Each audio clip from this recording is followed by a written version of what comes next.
ఆంధ్రప్రదేశ్ సార్వత్రిక ఎన్నికల తర్వాత కీలక పరిణామాలు చోటు చేసుకుంటున్నాయి. శాంతి భద్రతలు లోపించాయని వైసీపీ హడావుడి చేస్తుండగా కూటమి మాత్రం పోలవరం, అమరావతిని పూర్తి చేయటమే లక్ష్యంగా దూసుకెళ్తోంది.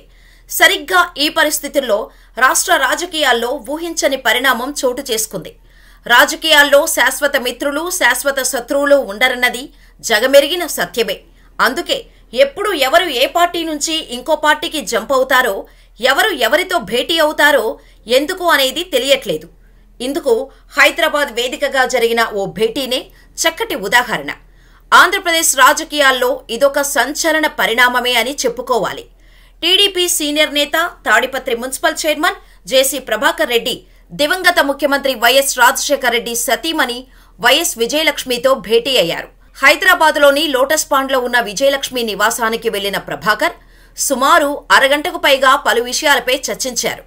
ఆమె ఆరోగ్య పరిస్థితి, యోగక్షేమాలు అడిగి తెలుసుకున్నారు.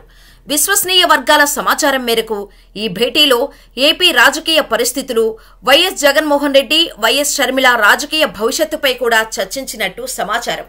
అయితే ఈ భేటీలో ఎలాంటి రాజకీయాలు లేవని, కేవలం యోగక్షేమాలు తెలుసుకోవడానికేనని జేసీ సన్నిహిత వర్గాలు చెబుతుండటం గమనార్హం. వాస్తవానికి వైఎస్ కుటుంబానికి, జేసీ ఫ్యామిలీకి మధ్య మంచి సన్నిహిత సంబంధాలే ఉన్నాయి.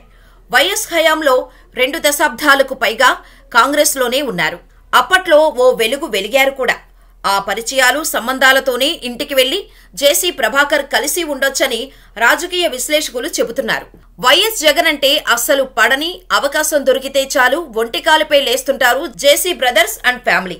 కూటమి గెలిచిన తర్వాత వైసీపీ హయాంలో తనను అరెస్ట్ చేసిన తీరు, వైఎస్ జగన్పై ఓ రేంజ్లో విమర్శలు గుప్పించారు. ఆఖరికి కొన్ని వాడకూడని, రాయకూడని పదాలు కూడా వాడేశారు జేసీ. అలాంటిది సడన్ గా విజయమ్మతో జేసీ ప్రభాకర్ ఎందుకు భేటీ అయ్యారన్నది ఎవరికీ అర్థం కాని విషయం. భేటీలో ఏం జరిగిందనేది కూడా కనీసం అటు విజయమ్మ నుంచి కానీ, ఇటు జేసీ నుంచి కానీ ఎలాంటి సమాచారం బయటకు పొక్కలేదు. కానీ ఫోటో మాత్రం బయటకొచ్చింది. దీంతో సోషల్ మీడియా వేదికగా ఏవేవో ఊహాగానాలు వచ్చేస్తున్నాయి. భేటీ ఎందుకనేది పక్కన పెడితే ఈ విషయం తెలిసాక, ఫోటో చూశాక వైఎస్ జగన్ రెడ్డి ముఖచిత్రమేంటి అని నెటిజన్లు ఓ ఆట ఆడుకుంటున్నారు. దీనిపై వైసీపీ, షర్మిల నుంచి ఎలాంటి స్పందన వస్తుందో వేచి చూడాల్సిందే మరి.